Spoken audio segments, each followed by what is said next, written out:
Yo mga kasiklat, welcome sa aking channel. Bali ito yung aking kauna-unahang reaction video na gagawin. So meron lang tayong ibang konting itatakel na itatama dahil sa meron akong isang napanood na reaction video din na ang gumawa nito ay si Mr. MJ, also known as na si Makagago. So ito ay patungkol ang kanyang reaction video ay patungkol kay Cherry White, Boy Tapang at Asian Pacboy.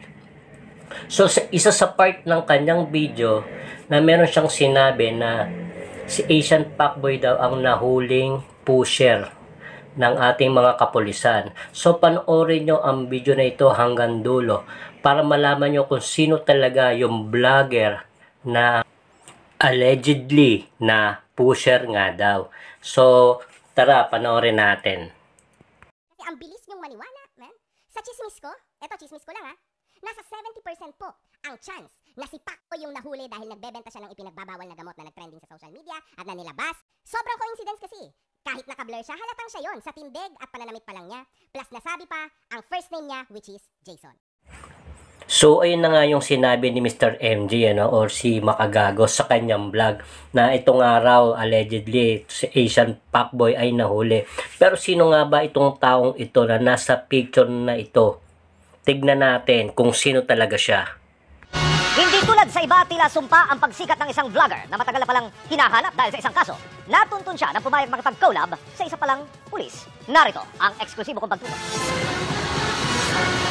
Pakikipag-selfie sa isang vlogger na nauwi sa pag-aresto? Nagsimula ang lahat nang makipagkasundo ang vlogger na makipag-collab sa hindi niya akalang undercover police officer. Sir, malapit may target ha, nakipag-video kanina.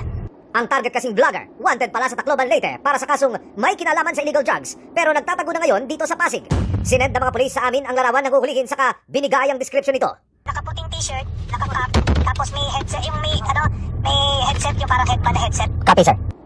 Maya-maya pa, dumating na ito sa area na naka-live at may ka-video call pa. At gaya ng napagplanuhan, nilapitan muna siya ng mga nakasibilyang pulis na kunwari magpapa-selfie. Nang makakuha ng tiempo ang mga pulis. Wala papalag. Dito na dinakip ang suspect. Kasong drug pushing at illegal possession of dangerous drugs. Ang dating hinaharap ng suspect pero nakipag-plea bargain siya kaya't ibinaba ang kaso.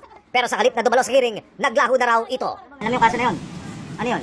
Yung 9165 na ano? Drugs? Oo. Ano yun? Di mo natin? Natindiran ko to sir eh. Ano nangyari?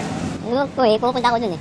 Napalutang ang suspect matapos itong makipag-deal sa police asset na nag-alok na makikipag-collab sa kanya. Itong akusado ng huli ito last 2016 for bypass operation ng City Drug Enforcement Unit ng Tacloban City Police Office. Mayroon siya violation dun sa hindi niya pagre-report dun sa probation officer. So napakalaking kasalanan yun. Dito pala siya sa Maynila ng Tago at natutong mag-vlog. Pero nang dumami ang followers niya, ang nagpatanyag sa kanya, siya rin palang magiging ugat para mahuli siya. Doon siya nahuli dahil nagkuhan siya, naging vlogger siya. Bali yung pangalan ginamit niya is Jason Go. Nung nag-share siya ng mga video, doon siya natuntun ng ating mga kapulisan. Para sa GMA Integrated News, Emil Sumangil, nakatutok, 24. So, ang sabi sa balita ay itong araw ay si Jason Go. So, sino ba si Jason Go? Eto, panoorin nyo uli. Ako pala si Jason Go, nakatira sa St. Anthony, Subdivision, Nara Street. Makikita nyo naman, parang kamukha ko ni siya Pacboy. Kayo na magsabi, kayo na maghusga kung talagang kamukha nga ako si siya Pacboy. So, kayo, anong masasabi nyo? Please like, share, and comment down below. Maraming salamat po. Bye-bye!